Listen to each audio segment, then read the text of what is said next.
some point, Russia was called an evil empire, a prison of peoples, and #1 threat. Today, history is repeating itself. After decades of absence, Russia is returning to the big geopolitical game.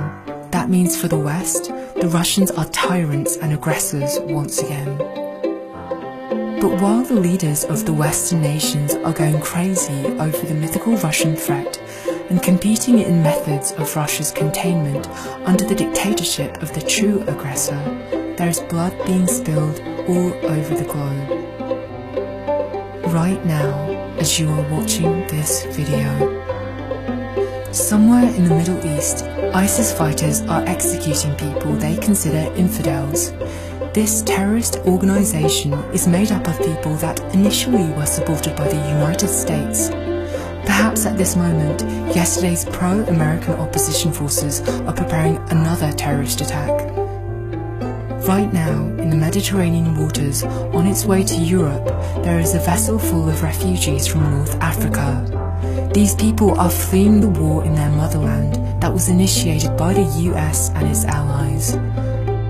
Right now, in one of America's prisons located throughout the world, hundreds of people suffer from torture and humiliation, people that were kidnapped by the CIA far away from US borders.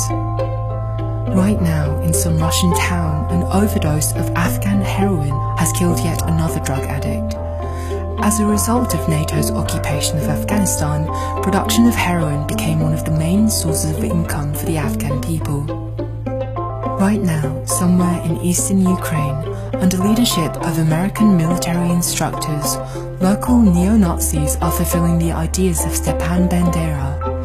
Ideas that, in civilized countries, are called genocide of civilian population.